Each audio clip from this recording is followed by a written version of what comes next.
נשמע משהו חזק. זה משהו שהולך להעיף לך את הפנים. זה משהו שהיה לפני כמה שנים. אחי, אני לא יודע איך להתחיל עם זה, איך מתחילים. כי אני שוטר בלין. כי אין לי בראש כלום חוץ מהמסומנים. פה בשסוחרים, לפני שונוב הכל הפקדים. חושב שאנחנו תומים? אני מחר תירה על החקרים. קדים לפני שונובה אני מזמין. אין לי סובה, מחר תירה על החברים לכאן תמין. והם שאלו זה אמיתי? אמרתי שזה איכותי. הם לא כתוב שזה מלאכותי, רק שלא יאשימו אותי ברצח. אז אחי, אני מעשן גורילה גלו, להוריד קצת את המתח, כי גם ככה הם בטוח ילשינו. אז שיקחו את החרא על זה וישנו סמים בכאילו. הסיכוי שהם יבינו מה בשקיות נמוך פחות מבני סכנין בליגת האלופות, אבל לפחות נפטרתי מהרע על עכברים. הטיפשים ישנו את החרא הזה ויסלף להם כל התאים, והחרא הזה לא אישי. אבל תשמע, בחרא של מצב נפשי אני אעשה כל דבר טיפשי. עכשיו אלפי שקלים במזרח יתפחות לי מחכים, ואין הוכחות שמחר תירה על עכברים. פה בסכסרים ושונובה הרע על עכברים.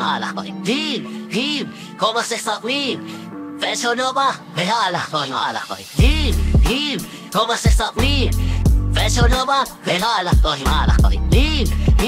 פה בסכסרים ושונובה הרע על עכברים. עכשיו הבני זונות לא החזירו את המזומנים, לפחות הם ישנו את הרע על עכברים ויהיה להם חלומות נעימים. אני חייב תקרים, אני לא מגזים.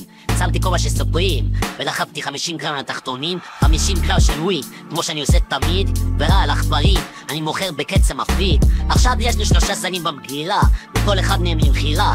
פשוט תבחר לפי שקילה, וכל גוף שיעוף זה כמו המחירה הראשונה. הגיע הזמן שלי לתת כבר את המכה, כי אחרי הדמיון שלי מפותח משלך, והשיר שאתה שומע פה זה רק הוכחה, כי איך שאני מרגיש זה חולני.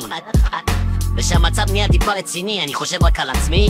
אם שיט כזה נדוד לא תקבל כבוד בעוד, אבל אם זה טוב, אתה תקבל כבוד ברחוב, כי אתה צריך לחשוב טוב על מה לכתוב, או שתהיה קרוב למה שעושים הרוב. ואם זה לא טוב, תקשיב להגיד תתקוב. השיט הזה לא למיינסטרים, זה לרחוב.